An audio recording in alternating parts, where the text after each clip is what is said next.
So with Minecraft 1.20 out, you're probably at the stage now where you're looking to get Netherite Armor. And that is something that has become a lot harder in 1.20. And while I've already got those things here on my world, that's not going to stop me from showing you how to now get new Netherite gear in 1.20. It's not necessarily easy, so let me walk you through it. And if I could say something a little controversial here for a second, I was thinking about this change to getting Netherite Armor. We're going to go over it here in a second, but I actually like that they made getting Netherite Armor a lot harder in Minecraft. It always seemed a little too easy. You would just kind of get diamond armor and then just immediately go to the nether, dig straight down, and just get all of the ancient debris that you needed to get the Netherite armor. So the fact that it's a little bit harder to get now, I think in the end, in the long run, is going to make it feel like a more special accomplishment. You're going to feel like you're getting more out of it.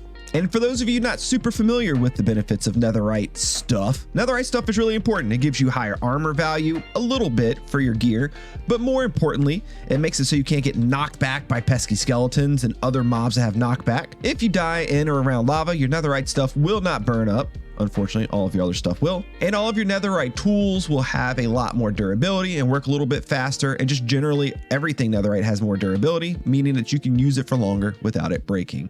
So overall, it's pretty nice. It's worth having. So let's gear up and get ready to go get it. Okay, so I have geared up with a few things here, some armor to change into in case I need to. I have a shield just in case some piglin brutes, which deactivate shields. I didn't think this through very well. No, my shield's not working! But we'll put it on anyways. And we're gonna hop into the nether and we're gonna head over to a Bastion Remnants and we're gonna find ourselves the treasure room remnants. And apparently this allay is going to come with us. Now I know I need to get to -116, +134. That's like generally in this direction, but I need to hang a right. So maybe this way. Can I go this way? This does not feel safe. Oh, okay. Aha! Here we go. So let's put on our armor. I do not have my sword on me. That's probably not very smart. And we're going to search the top chests here because we have the ability to find other armor trims, which we're going to go over in another episode. But we also have the ability to find the netherite trim in here as well. Yes. Cook in the lava. I hear lots of noises I do not like. This is probably not a good idea.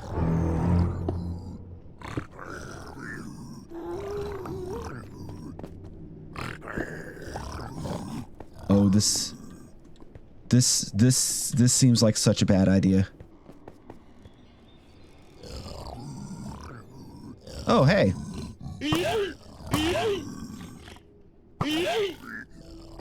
Hello? Ah! No! Bye-bye. I think they're dead. Having knockback on your sword is actually, yeah, they went down there. Is actually incredibly nice. Anything in here? Some ancient debris I will take. Bone blocks. Yeah, why not? Netherite scrap. Yes, please. More arrows. Absolutely. Here, we'll block those off so I know I've already been in these. Oh, there's another chest. Gilded blackstone's not easy to get. And why not? We'll take a diamond pick. A ton of bone blocks. Good grief. Piglin snout banner. I think I already have one of these. We'll grab another and we'll grab the magma cream.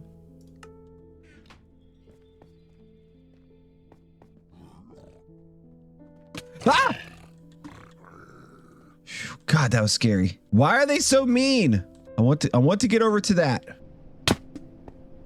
Okay. Now for the treasure room. And some gold blocks. They did not like that. You need to be very careful.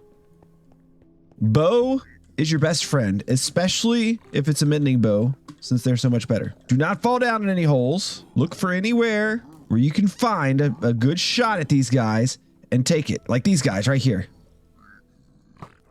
What I want to do, I could just glide down there right now. We have the elytra, right? But it's a little risky to do. Oh, hello. Because we could get jumped by a whole lot of these guys. So I still want to go through and take them out, even though I do have an easier way down. They do not respawn, by the way, so you can go through here and pick them all off, and you're fine. Also, when we get down to the bottom, we are going to have to deal with magma cubes. So last thing we want to do is deal with magma cubes and piglin brutes. Ooh, I really want that. I hear them down there, though. Like this dude, and this dude, and this dude, and this dude. Yeah, there we go. Oh, that's a lot. All right, let's work our way down.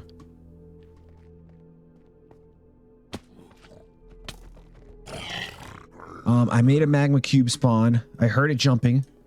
I want to switch sides. Where's the spawner? It's right there. So we want to stay over here. This is the prize right here. This is where a netherite trim should be. I think I want to go down. Let's make a stairway. Okay. All right, I think we're safe.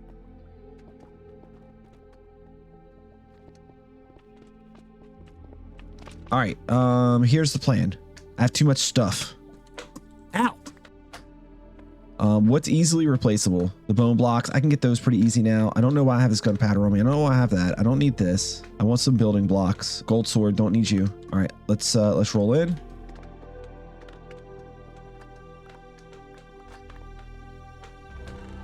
And there we go, netherite upgrade. And we got some iron blocks. I don't really need them, but I have the room right now, so I'll take it anyway. And let's get the heck out of here. Now that we are back at our home base, we could take our stuff over to the smithing table. Because if you want to apply a smithing template, you need to come down here. You put your template right here. You put a netherite ingot right here. And you put a diamond piece of gear right here. Now, do not click on this yet. But if you click this, it will use the smithing template. You'll get your netherite tool, but your smithing template will be gone. And gone is not something that we want. We want to be able to make copies of the smithing template, and we're going to need a lot of netherite to be able to upgrade all of your gear to netherite gear. So let's talk about how to get that really quick. First thing first, this is going to be a summary of a video I did on this earlier. I will link it in the top corner of the screen now if you want to see the full explanation of all the ways to get your ancient debris. But we're down at the bottom of the nether. We took a staircase, we brought it all the way down to Y level 11. Now, we are going to go over the quickest and simplest method to just like, no matter what stage you are in your world, you can just go through and do. And that method is just digging, but it's a little bit more than just digging. It's sprint mining. You have to do it all the way down here, Y level 11, to have the best effect. Because Y level 11 is where you will have the densest amount of ancient debris in any given area. Now, exploring little like holes like this that you find is going to do absolutely nothing for you, because ancient debris will not generate when exposed to air. At least it's not supposed to. Every once in a while, you'll have a bug where you will run across it, but otherwise it's not supposed to be found out in the open like that. So you're going to have to dig. And sprint mining is going to be the best way to do that. The reason why Y level 11 is good is because you won't run into lava pockets above you, so you won't get drowned out by lava. And this is the area where you're going to find the most ancient debris. And all you got to do is, if you have a either diamond or netherite, in this case you probably only have diamond, but if you have a diamond efficiency 5 pickaxe, you can just simply hold down the sprint button and run. Every once in a while, be prepared though, because you are going to run into lava pockets and you are going to have to fill those in. That way you don't get burned by lava. It's just going to be a little pool of lava that comes out of one of the blocks here. And what we'll do is we'll put a block right here beside, just so we can easily catch it and get rid of it. And there we go. All I do is pop a little hole down in the ground like that, pop a block up here, wait for the lava to disappear, pop a block right there, and we're good to go. And I can just keep going until I find ancient debris. And oop, can I reach it? There we go. And there's another ancient debris right here, or actually our first in this little session. What we're going to do is, ooh, we uncovered another one. We want to knock out the ancient debris that's there. We'll grab the other one right here.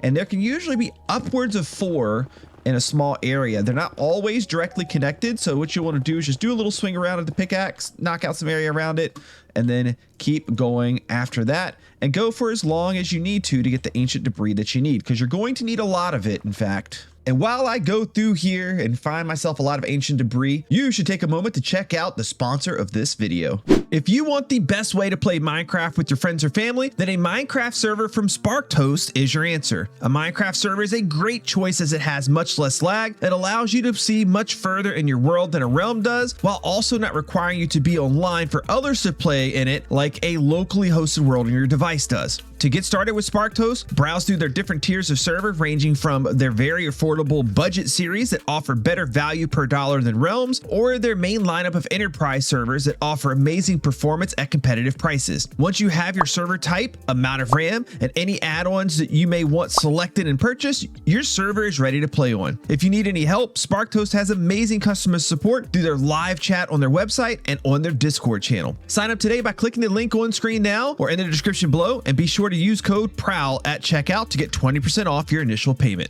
Now, what we're going to need to do is we're going to need to take our ancient debris, which we have here, and we're going to need to grab some gold ingots. I believe 4 of them, but we'll grab a 5th one just to be sure. And we need to take these guys to the smelter. Into the furnace they go, and out into the chest they come. We have 1, 2, 3, and number 4 should be popping in any moment now. There it goes. Now we go up to our crafting table.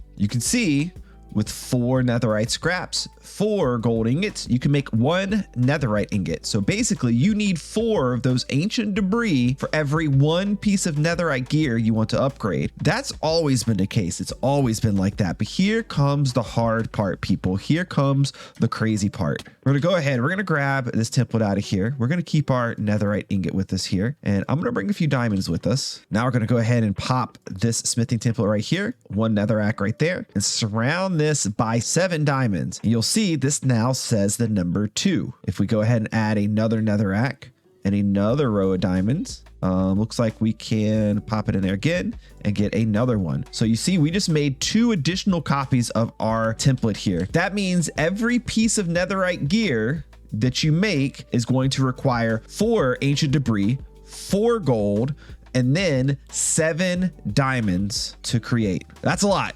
So you're also going to need to know how to get a lot of diamonds. So down we go. Now I already have a mine down here, but if you don't have one already, go ahead and dig straight down in a 2x2, or like we did over in another, dig a staircase down and get yourself all the way down to Y level -54, because -54 is going to be the best place for you to find diamonds. Now, what you could do is you could go and dig yourself a tunnel. I like to set up a nice little like mining area like this where I can drop stuff off and come down here and mine for a while, not have to go back up top within any like specific period of time. And we can now mine for diamonds. Now, diamonds will appear in groups of up to 9, 10 if you're super lucky, at least the largest I've seen. Now, the most efficient way to dig, this is going to be kind of debatable. Some people have slightly different variables, but this is the way that I have found is the most efficient way to spend your time in terms of finding diamonds. You're going to want to set your tunnels 11 blocks apart from each other. That means there's 11 blocks from here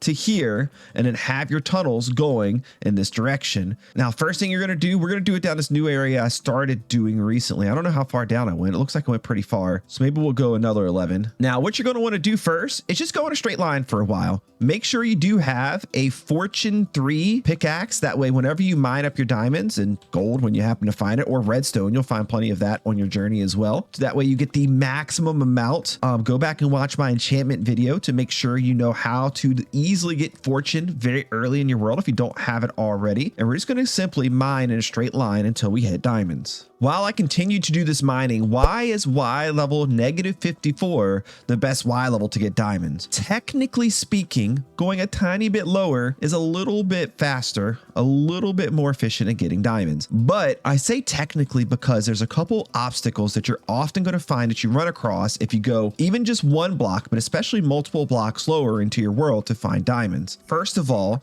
one is going to be lava, because lava generates at the bottom of the world at Y level -55, meaning that if we were one block lower, instead of mining above the lava, which the lava can appear at this level right here where I just broke that block, instead of it appearing below our feet where we can easily place down a water bucket and just get right over top of it, it would appear in front of us or in our faces. And that's going to actually require a lot more time to either clear through to get to the other side of it to keep our tunnels going, or it's going to require us to end the tunnel, at which point we do have to backtrack or go around it, which also takes time. So it's very time inefficient when that does happen. Another thing is, if you go too much lower, you cut off the chance to get a higher amount of diamonds in a cluster, because what'll happen is Bedrock, which is at the bottom of your world, will actually like spawn in place of some of the diamonds lower down in the world, and it's going to make it to where you don't get as many when you find a cluster. So we want to make sure that we get as many diamonds as we possibly can. So Y level -54 is the great compromise. This is the best place for you to be. And here we go. We have found diamonds. So once you find your diamonds, you're going to want to do a couple things. You're going to want to dig around them. Want to make sure there's no lava pockets around our diamonds. We want to make sure there's no like missing connections to our diamonds. And we'll even go above it to make sure there's no lava above. And looks like we are good to go. And we are going to want to mine this with our Fortune 3 pickaxe. Out of those 3 diamonds, we got 6 diamonds. 3 diamond blocks, 6 diamonds. Not too bad. So the last thing you're going to want to do to get the most amount of diamonds possible is you're going to want to go into any of your tunnels, and then every 3 blocks, you're going to want to do a poke hole just like that, and just dig yourself all the way in. And all we're doing when we do this is we're looking for diamonds. Again, every 4th block, go ahead and just dig as far as you can reach. The reason why doing this method is the best is because you're knocking out the least amount of blocks to see the most amount of blocks. For every 1 block that I knock out, I uncover 1, 2, 3, 4, and 5 blocks each time. So break 1 block, uncover 5, versus if you do it this way, right? Like if we have, like, let's say blocks right here, if we knock out 2, we uncover 1, 2, 3, 4, 5, 6, 7, 8. So it's like a 1 for 4 instead of a 1 for 5 like we're getting right there. Your ratio for block broken versus blocks exposed is slightly higher, which means less swings of your pickaxe and less time spent trying to find diamonds. And there we go. It took a little while, but this is the most effective way to do it. Honestly, a lot of it's just going to be luck, guys. Oh man, talk about luck. See, this was exposed to air right here, and it's probably going to be the only one. Oh no, it's just 1 little diamond. Oh, that sucks. Okay, well, let's go ahead and collect it. And the good news is I'm going to live stream now, and we're going to get a lot of these, and maybe some ancient debris as well. So let's go. Okay, after a little bit of on stream mining, and we did some work on stream. I'm gonna show you here in just a little bit, some decorative work. I have some stuff finishing smelting down here. We got some copper finishing off, which I need to make some copper blocks out of. And our ancient debris is somewhere in this system as well, waiting to come out. And here we go. Here comes the ancient debris through the system. Should be in all of them. Yeah, there we go. We didn't get a whole lot of it because I already have my netherite gear, but I just wanted to get a few extra pieces so we would have it available to use when needed. And there we go. There's our netherite scrap. Here's our netherite ingots. There we go. And let's make sure we make ourselves plenty of smithing templates. And actually 12, that should probably be enough for a little while. I don't want to spend all my diamonds. I just spent a lot of them actually doing that because we're going to need diamonds to make some templates later too, because we're going to be grabbing armor trims in probably the next couple of episodes or so. But I want to change gears. Let me get this stuff put away. And I'd like to go over here and show you guys some stuff I've been working on stream. You definitely want to catch the live streams because the live streams is where we do more of like the buildy stuff and just like general like talking about the game and like gathering materials and that kind of stuff. If you like that type of thing, the streams are probably a little bit better suited for you. I am streaming on a different channel though. You want to look at Prowl Live. Go search Prowl Live, no space, on YouTube and you'll find me there. But if you take a look here, I'm working on a floor and it's actually not going to be this copper color, or the orange copper color. It's going to be the oxidized copper. Yes, it's going to be oxidized copper with some pieces mixed in that aren't fully oxidized. It's going to look really good. I got to get some lights to add into here as well. They're going to go in some of these middle spots. And I just want to go through here and get the rest of this floor, as much of it as possible, replaced with copper. I may even have to go like actually mine out some more copper because I want this place to look really good. We made this area forever ago, it feels like, and we haven't done anything with it. So it's time to change that. It is definitely time to change that.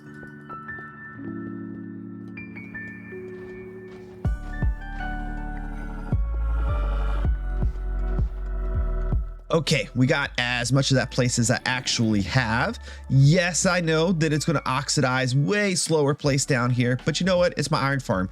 I just come over here, AFK like a couple overnights or something like that, and it should be mostly oxidized by that point. I don't need to go lay it out in a field first just to make it oxidize faster. It'll be kind of cool to see it transition over time if nothing else. But before we ended today's episode, I think I wanted to do this section here. Okay, so going back to the original theme of this area, this is the iron foundry from Terminator 2. Well, not specifically from Terminator 2 because it looks nothing like that, but the idea is from Terminator 2, where we would have an iron foundry to kill off our iron golems, kind of like the Terminator was killed in Terminator 2 movie, where he falls into a pit of lava. Well, actually, he puts himself in a pit of lava to get rid of himself. Spoiler alert. So we're gonna go ahead and we're gonna build this little foundry area, like this lava pit area right in here. So I want to mark this thing off and just kind of get under, and I want to extend this area down, and it's going to be important what height I put everything. So the lava is going to be at this level, I'm pretty sure, which means the level below that is where like the fence gates that hold the lava up are going to go, and then there will be a level below that where the iron golems like feet are, I think. So let's go through, and then maybe I'll make all of this that same thing. I'm going with the black stone because since lava is going to be here and it's burning these golems, I feel like it would have a little bit more of a charred look to it than maybe anything else does. So a darker colored block would probably work best. And then we're going specifically with the green netherwood here, the warped wood, for a couple reasons actually. First of all, it kind of matches the color scheme of other things we're doing. Second of all, though, it is fireproof, so the lava will not set it on fire, which is not only good for just the fact that I'm using it in the game, but also for the fact, oh, hello there, mister. Also for the fact that it kind of fits like the Minecraft world lore, right? You would have to build it out of this because you don't want it to burn down. So I thought that was kind of fun too. So now we have 2 layers of that. And I think, oddly enough, I think I want like a layer of glass, but I'm going to use black glass to, again, give it that charred kind of look and make it feel like it's meant to withstand these higher temperatures. We'll drop down here. We'll add in a layer of glass going across each side like this. And actually, this would need to be the floor layer. So let's go ahead and just fill this in. Okay, perfect. This is looking great. This is looking great. So next, I need maybe a stack of these planks. We need to put these fence gates in around this whole area. They're going to go in just like this. Okay, now we can go ahead and open all of these. This will allow the iron golems to drop in, but keep the lava up high instead of letting it fall down below. Let's add in some water to the 4 corners. Let's see, we'll go here, here, here, and here. Oh, whoa, this is flowing out the sides.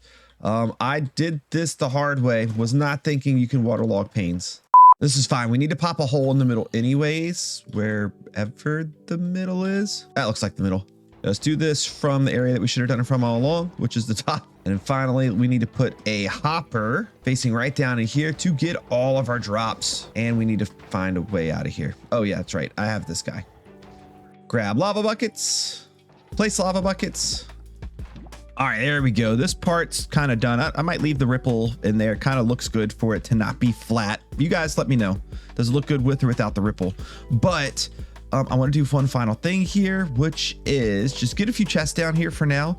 I'm not going to go and build out the whole room today. We'll save that for another time, but we will get some like storage in here so we can get some iron because we want to keep the iron production coming. Base some chests back there. We'll probably put in like an item sorter or something that gets rid of all the poppies out of the system, and we'll make this room look really nice. It might happen on a stream. I don't know. Again, make sure you follow the stream channel. But now with this part actually functional, let's see what it looks like after I rip this down. Okay, I think it's ready to open up. I had to go through and make sure I blocked off the top. Otherwise, we would have had pure disaster of like water falling down here, and that would not have been good. I don't know if any golems are up there waiting yet. Okay, looks safe. Perfect. Okay, let's go down. And let's wait for our first golem. Let's go.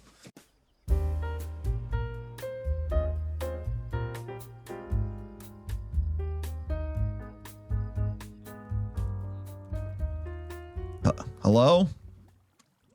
Golem? Bruh. I love the look of the stripped nether warped wood, but even though it can't actually burn, it still starts little fires. And I don't know if that's a good thing or a bad thing. You guys also tell me that. Is it kind of cool that a little random fire will start and then randomly go out? Does it like fit the theme of the area, or is it just annoying because it'll probably catch me on fire? Ah, there we go. Yes. This is awesome. I wish they fell a little bit slower into it, but that would probably make the iron get burned up if they went too slow. Doing it this way, we don't have to worry about that happening. And there we go. We have our iron and plus other things that fell into the system here. Well, that pretty much takes care of it. How did you guys like the change of episode format? I wanted to include a little bit more Let's Play element to things where you get to see a little bit of progress happening in the world. And it's not just, yes, it's not just like a farm. Like we do that a lot, which is fine. Why is this shield solo? This is really awkward looking. Anyways, I hope you guys like the new format. If you do, drop me a comment down below. Let me know what you like about it or any other suggestions you may have. I do take a look at those. Drop a like on the video, subscribe to the channel. Make sure you go over and subscribe to the Prowl live channel here on YouTube, where all of my live streams, Minecraft and non-Minecraft related, will be happening. And I will see you guys next time.